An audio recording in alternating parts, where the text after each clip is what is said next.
வணக்கம். ஆர்கே டிலிபாபு பேசுகின்றேன். உலகத் தமிழர்கள் அனைவருக்கும் நீங்கள் அளித்து வருகின்ற மகத்தான ஆதரவுக்கும் அன்புக்கும் மிக்க நன்றி. இன்று நாம் மகாபாரதத்தில் ஆதி பருவத்தில் அத்தியாயம் 7 பார்க்க போகின்றோம். போன அத்தியாயத்தில் தனது தம்பி விசித்திர வீரனுக்காக பீஷ்மர் அம்பிகையும் அம்பாளையும் திருமணம் செய்து வைத்தார் என்ற இடத்திலே விட்டோம். இப்பொழுது அந்த இடத்திலிருந்தே பார்ப்போம். அத்தியாயம் 7 இவர்களுக்கு 2 பெண்களையும் தனது தம்பி விசித்திர வீரனுக்கு திருமணம் செய்து வைத்தார். சில ஆண்டுகள் கழிந்தன. அவர்களுக்கு குழந்தை பாக்கியம் இல்லாமல் அவர் இறந்து விட்டார். அதாவது விசித்திர வீரன் இறந்து விட்டார். பீஷ்மருடைய தம்பி, தாய் வழி தம்பி இறந்து விட்டார். அந்த 2 பெண்மணிகளும் விதவையானார்கள். அவருடைய தாய், அதாவது சந்தனுடைய மனைவி சத்தியவதி மிகவும் துயருற்றால். அந்த 2 பெண்களும் தனது வாழ்க்கை பறிபோகிவிட்டதே என்றது மிகவும் கவலையுற்றார்கள். சத்தியவதிக்கு அடுத்தது ராஜ்ய பரிபாலத்தை ஏற்றுக்கொள்ள வாரிசுகள் இல்லையே என்று மிக பெரிய அளவிலே கவலை உண்டாக்கியது.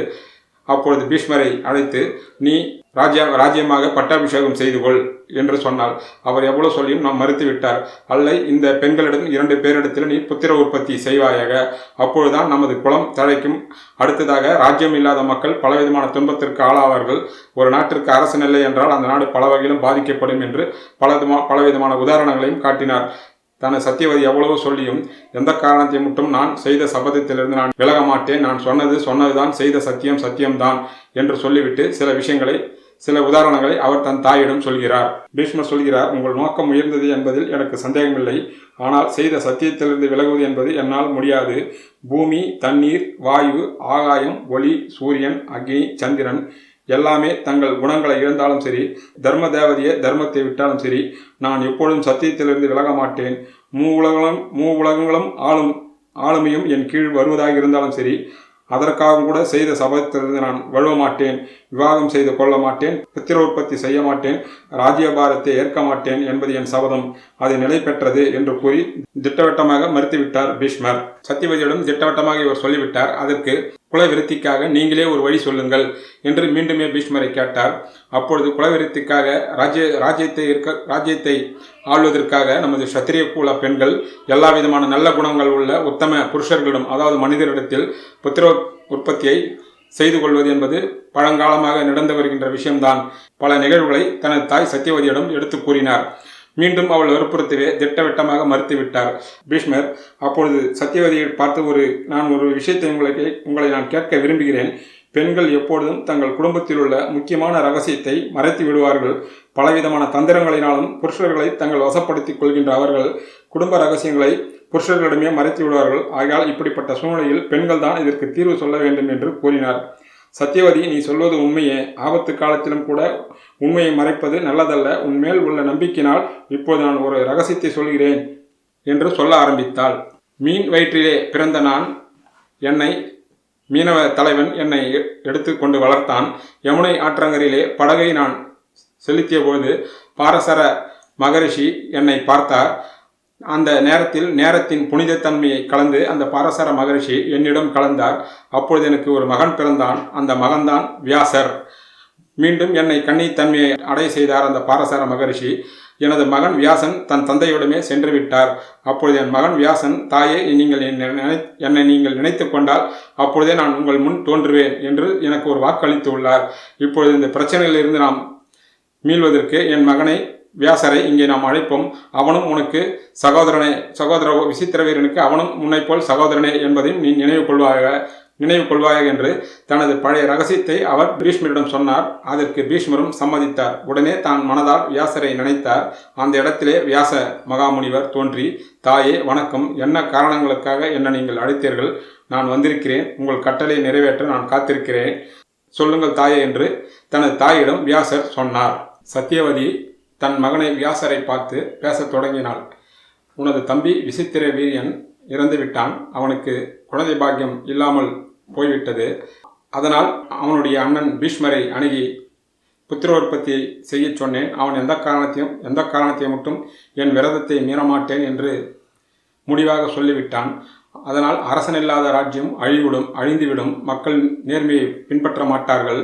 ராஜ்யமில்லாத அரசு மிக மிக கடுமையான குற்றத்துக்கு ஆளாகிவிடும். மழை பொய்த்துவிடும். ராஜ்யாங்கமே நசிந்துவிடும் என்று சொல்லிவிட்டு விசித்திர வீரனுக்கு பீஷ்மன் தந்தை வழி மூத்த சகோதரனாகிறான், நீயோ தாய் வழியில் மூத்த சகோதரனாகிறாய்.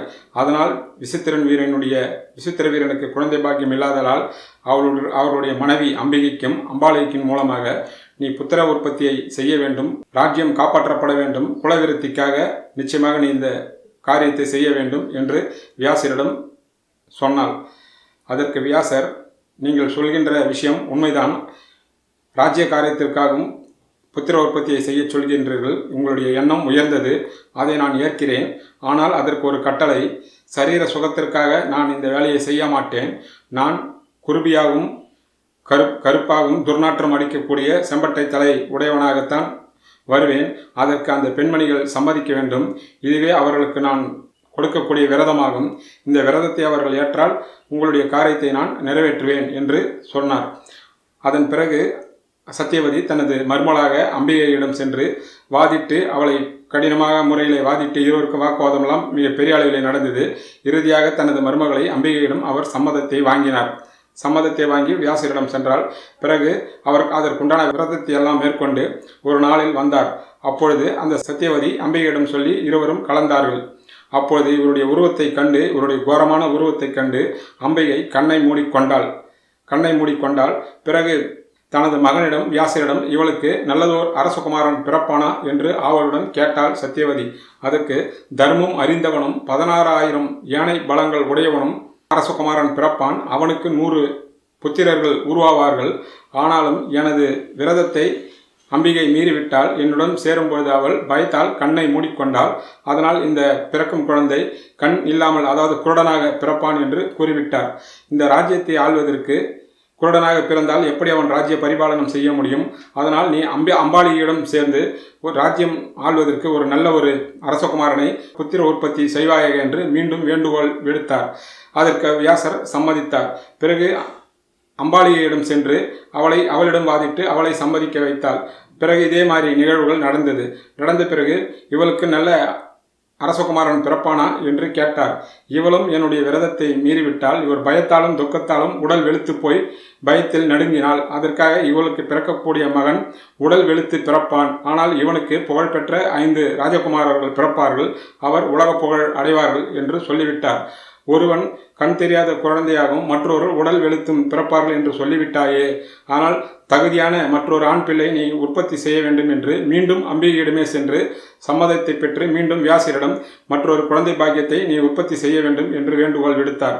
அதற்கு அவர் சம்மதித்தார். ஆனால் அம்பிகை இவரிடத்தில் இவர் உருவத்தில் கண்ட பயத்தின் காரணமாக தனது அரண்மனையிலே பணி செய்யக்கூடிய ஒரு பெண்ணுக்கு தன்னைப் போலவே ஆடை ஆபரணங்கள் எல்லாம் அணிவித்து தான் போகாமல் அந்த வேலைக்கார பெண்ணை, அதாவது அரண்மனையில் வேலை செய்யக்கூடிய பெண்ணை அனுப்பிவிட்டாள்.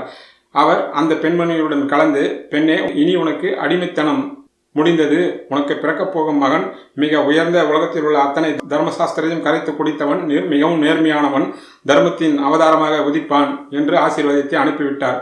பிறகு சத்தியவதியிடம், உங்கள் மருமகள் அவள் வராமல் ஒரு பணிப்பெண்ணை அனுப்பிவிட்டால் அவளுக்கு தர்ம தேவதையாக ஒரு மகன் பிறப்பான், அவன் உலகப் புகழ் அடைவான், அவன் அறியாத தர்மமே இல்லை என்று சொல்லிவிட்டு அந்த இடத்தில் இருந்து அவர் மறைந்து விட்டார். அந்த பணிப்பெண்ணுக்கு பிறந்த மகன்தான் விதுரன் என்கின்ற பெயரில் அந்த விதுரா பிறந்தார். மகாபாரதத்திலே மிக மிக முக்கியமான கதாபாத்திரம். கடைசி வரை மகாபாரதம் முடியும் வரையில் கடைசி வரையும் இருக்கக்கூடிய பாத்திரம்தான் விதுரன். அது மட்டுமல்லாமல் இந்த விதுரனுடைய கதாபாத்திரத்தில் எந்த வகையிலும் எந்த காலகட்டத்திலும் ஒரு குறை கூட யாராலும் சொல்ல முடியாத அளவுக்கு மிக மிக அற்புதமான பாத்திரம். பீஷ்மரிடத்திலும் துரோணர் இடத்தில் கூட ஒரு சில குறைபாடுகள் காணலாம். ஆனால் விதுரரிடத்திலே ஒரு சிறிய குறைகள் கூட காண முடியாது. அவர் தர்மத்தினுடைய அவதாரமாக இந்த பணிப்பெண்ணுக்கு பிறந்தார். அம்பிகைக்கு கண்ணை மூடிக்கொண்டதனால் திருதராஷ்டிரன் என்கின்ற மகன் பிறந்தான். அம்பாளிக்கு பயத்தால் உடல் வெளுத்ததனால் பாண்டு என்கின்ற மகன் பிறந்தார். ஆனால் இந்த தர்மதேவத்தினுடைய அவதாரமாக விதுரர் ஏன் பிறந்தார் என்கின்ற கேள்வி அங்கே எழுகிறது. அதற்கு மகாபாரதத்தில் விதுரனுடைய அவதாரத்தை பற்றி வருகின்றது. ஒரு காலத்தில் மாண்டவைய என்ற மகரிஷி வனத்திலே தவம் செய்து கொண்டிருந்தார். அந்த வழியாக திருடர்கள் திருடிய சென்ற பொருளை எடுத்துக்கொண்டு ஓடினார்கள். அவர்களை துரத்தி கொண்டு அரசனுடைய காவலாளிகள் வந்தார்கள்.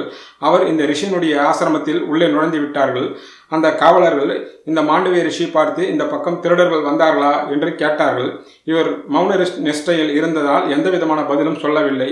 அந்த ரிஷியின் ஆசிரமத்திலே உள்ளே சென்று அவர்கள் தேடி பார்த்ததில் கொள்ளையடிக்கப்பட்ட பொருளும் அந்த திருடர்களும் இருந்தார்கள். இந்த விஷயத்தை அவர்கள் நேரடியாக மன்னனிடம் நேராக சென்று சொன்னார்கள். அவர்கள் அனைவரையும் கழுவில் ஏற்றுங்கள் என்று மன்னன் உத்தரவிட்டான். நீங்கள் கேட்டும் மௌனமாக இருந்த அந்த மனிதனையும் கழுவில் ஏற்றுங்கள் என்று சொல்லிவிட்டார்கள். அத்தனை பேரும் அதை செய்தார்கள். ஆனால் இந்த மாண்டவ ரிஷியை கழுவில் ஏற்றியதும் அவர் அப்படியும் தனக்கு எந்த விதமான உபாதியும் இல்லாமல் நிஷ்டையிலே தவத்திலே இருந்தார். இதை கண்டு பயந்துவிட்ட அரசனுடைய வேலையாட்கள் மன்னனிடம் சென்று நேரடியாக தெரிவித்தார்கள்.